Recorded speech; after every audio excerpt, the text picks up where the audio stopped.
Hello! Ako si Atong. At ako naman si Aram. May mga agam-agam ka ba sa usaping agham?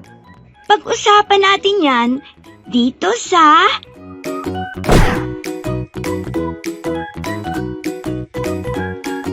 Agam-agam with Atong and Aram. Sama-samang talakayan. Agham para sa pamayanan. Aram! Kinuha mo na nun ba yung ointment ko? Hindi ko matandaan eh. Ano bang itsura nun? Basta yung may kulay blue sa dulo ng lalagyan. Oo, nakita ko yun. Oo, sige nga, saan? Ayun, tinapon ko na nung isang araw. Aram naman, bakit mo tinapon? Paano ba naman kasi Atong? Expired na yung ginagamit mong ointment. Tanda mo pa ba kung kailan mo yung nabili? Tingnan mo, baka mas lumala pa yung kondisyon mo sa paggamit ng mga expired na gamot. Ikaw talaga. Hindi ko naman din kasi napansin na may expiration date ang ointment na yun. Sa totoo lang ngayon ko lang din naisip na may expiration date pala ang mga ointment.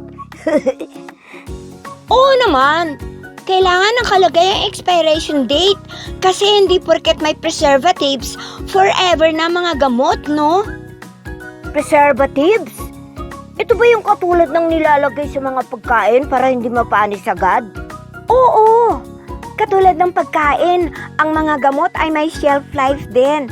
Ang shelf life ay tumutukoy sa kung gaano katagal ang buhay ng isang gamot hanggang sa mawalan sila ng bisa. Okay. Kumbaga, kapag lumagpas sa expiration date ang isang gamot, asahan mong mahina o wala na itong bisang maibsan kung ano ang iyong kondisyon. Pero dahil sa preservatives, mas pinapahaba nito ang buhay ng gamot upang mas mapaiting ang bisa at kaligtasan nito. Paano yun?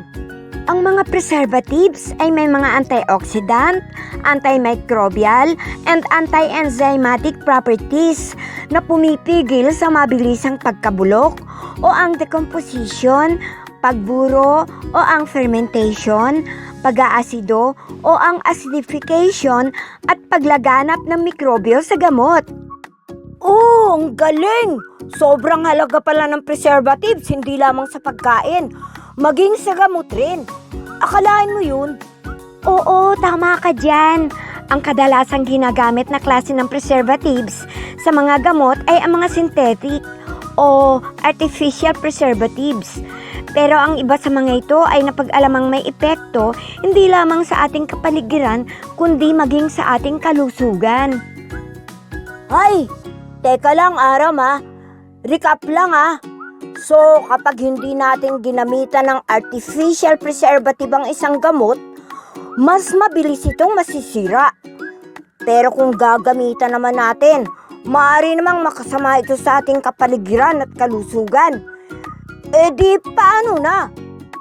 Sakto ang tanong mong yan, Atong, dahil meron ng pag-aaral tungkol sa natural preservatives.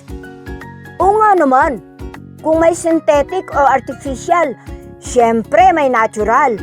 Pero ano-ano naman tong mga natural preservatives?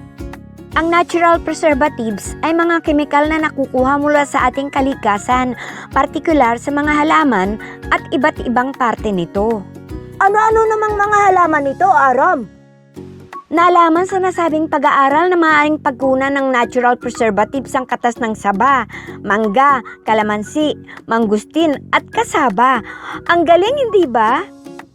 Oo nga, Aram. Mabuti na lang at may mga ganitong pag-aaral. Nakakagaan ng pakiramdam.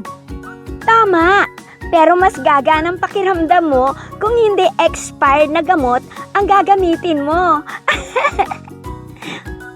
Hay, salamat sa mga naibahagi mo, Aram. Oo na, magbabasa na ako ng expiration date ngayon. Basta, wag ka agad magtatapon ng mga gamit ko. Sige na nga.